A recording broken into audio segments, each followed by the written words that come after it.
This is the second video for the Flow Certified Professional Training Program. And we're going to get into a little bit about the origins, the definition, and a little bit of a preview of what we're going to go through in all of these slides.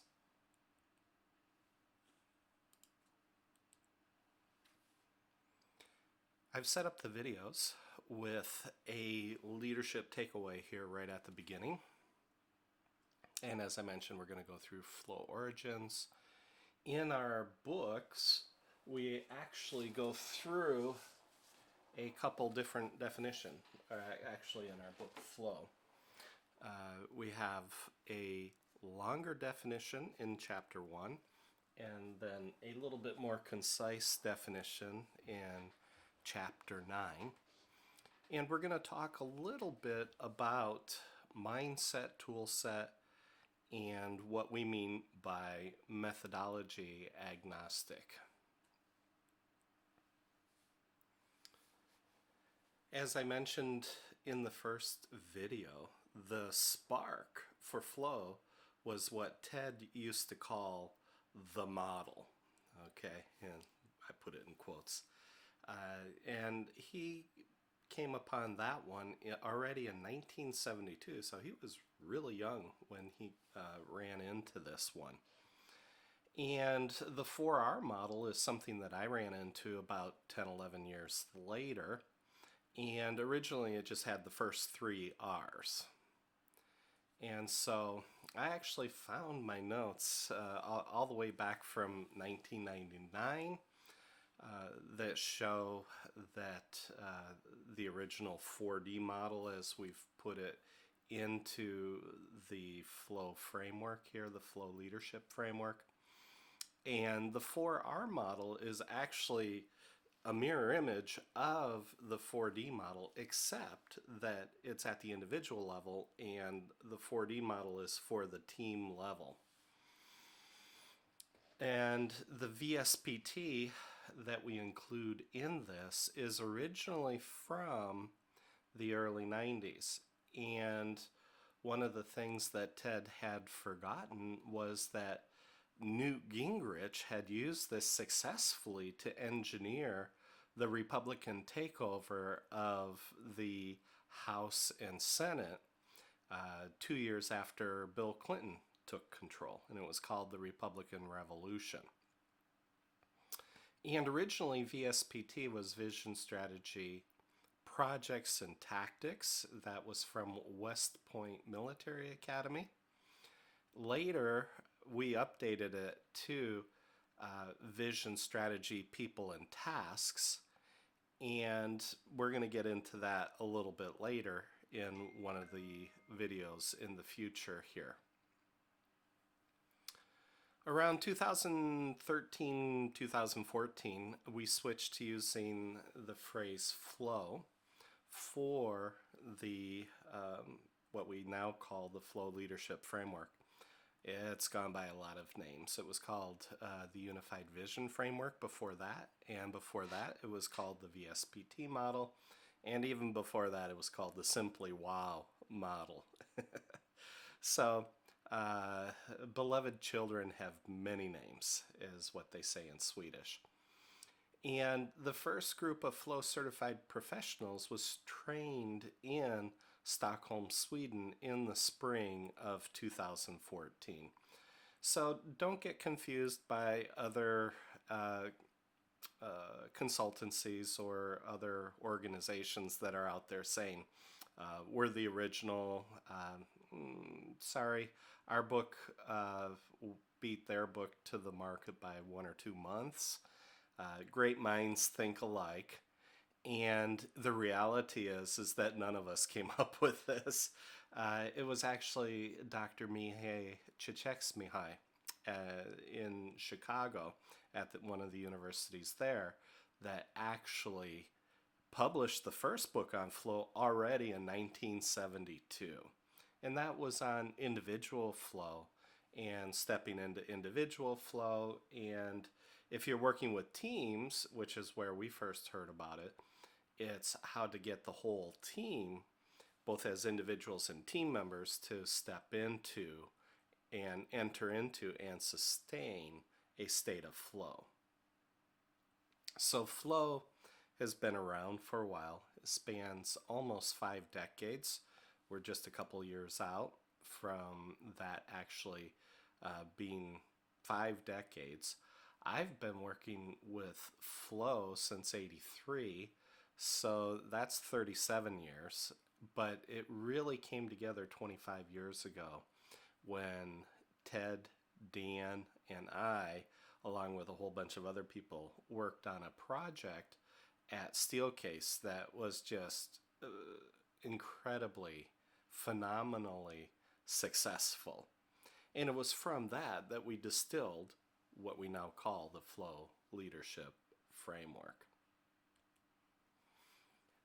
Our definition of flow in the first chapter in our book, it's the state of optimal performance achieved by applying a clear, consistent, persistent, and unified vision at all levels of an organization. Dr. Cotter over at Harvard, I think has his own consultancy now. He used to teach that we undercommunicate the vision for the change by a factor of 10. And so if you have any hope of getting individuals, teams, products, programs, processes, line management, portfolios, even up to the executive suite, getting the whole organization to step into and enter into a state of flow is a challenge. In chapter 9, we start following our own advice about, hey, let's keep it short and memorable, easy to repeat, and we shorten the definition to the optimal state of high performance. And then we have a formula that we've already alluded to that we use throughout the book now and throughout our training.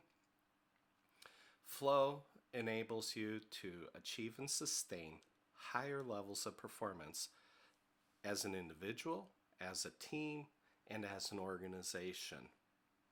So that is the vision, mission, purpose, and goal of what we have been teaching in flow for the past 25 years.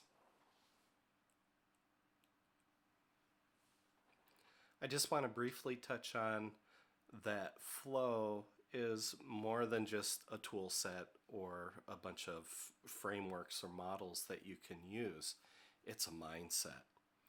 And if you don't get the mindset part right, for whatever you're doing in your organization, you're at a high risk of failing just on that alone. Also, flow is methodology agnostic. We really don't worry about what you use at the individual and team level to get your work done. Flow is a leadership umbrella that sits above everything that you might use, whether it's Scrum or Kanban at the individual and team level, or some kind of scaled Agile at the program level.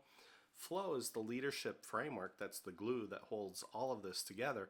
And it doesn't matter if you're doing traditional Lean or Scrum and Agile or some hybrid of any of those three in between. So flow includes the mindset and the tool set. It's the leadership models and the leadership frameworks that you need to succeed.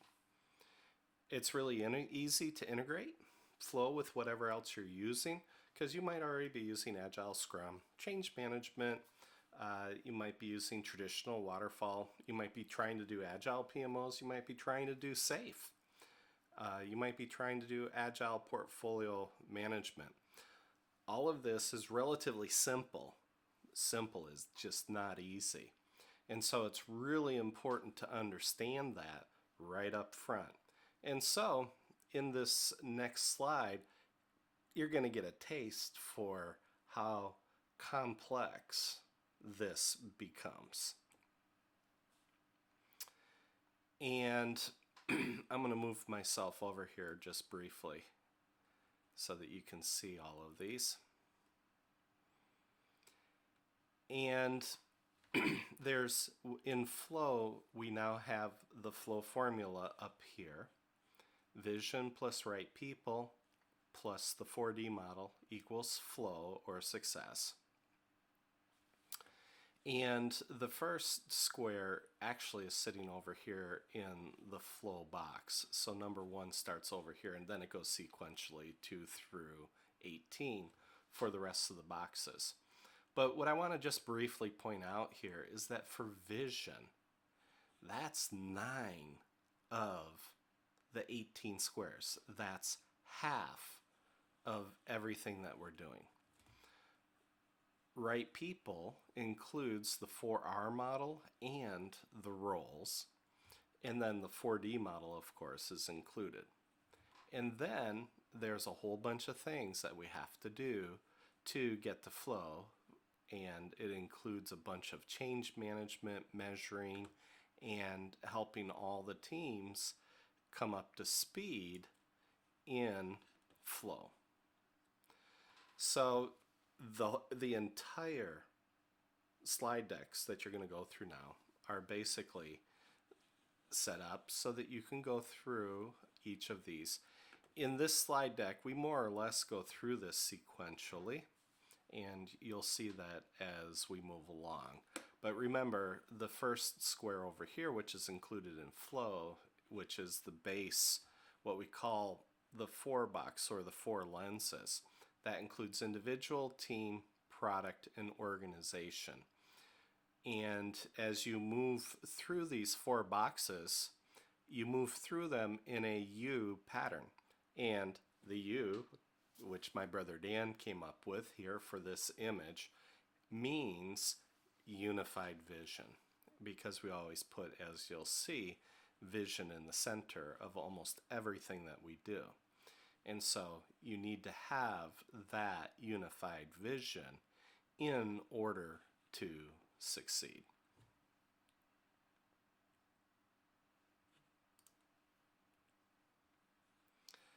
So, just as in the way of a recap, for this video, we've gone through a little bit about the origins of flow, where it's come from. It was created in the fires of real-world projects and product development and company leadership, including individual team, product program, process, line management, portfolio, all the way up to the C-suite. So its origins have been there for a long time. The way it came together from 1995 and forward, it's just proven itself over and over again that other people are able to duplicate the same remarkable results that Ted and I have been able to achieve using the same mindset and tool sets that we use. And then we went through the definitions of flow from chapter 1 and chapter 9, and how to enter into and sustain a state of flow. And then additionally, we talked about the mindset tool set view, and that flow is methodology agnostic. Now, Ted and I have written books, we've done tons of training, probably 4,000 or 5,000 people have had some kind of training in flow or Nehemiah Effect. Okay, when you take this course, you'll have access to both of these, and they're available both on Amazon.com and 1,800 other resellers around the globe. And so it's really great that these are in the books, but the reality is that if you never take it out of the books, it doesn't do any good. You have to be able to take it and actually apply it. And so for me, it's not just enough for you to go, oh yeah, great stuff. Oh, that really sounds good. Okay, great. You know, we have a long history of distilling all of this down from very complex and complicated, bringing it back down to simple. if you think about it in the Kinevin diagram that we're going to show you later in one of the others, one of the other videos. And or if we use the Stacy diagram, same thing. How do you go from chaos to complex back down to complicated, back down to simple? But just remember, simple's not easy. We've been doing this for a long time. If it was easy, everybody could do it. It's not easy. It requires such discipline. I don't really think people grasp the level of discipline that is required to make this work. And so it's simple when you look at it, but the depth of what we're talking about and what we do and how you use this and how you take it out of the books and duplicate those results, it takes time, and it also takes a lot of coaching and mentoring to help bring you up the curve. We're going to go through a lot of examples throughout the training that will help you understand what we're talking about. The thing that you're going to hear me emphasizing over and over and over again is that tool set is as important or even more important. Mindset is equally important or more important than tool set. I'm watching Agilists just get slaughtered.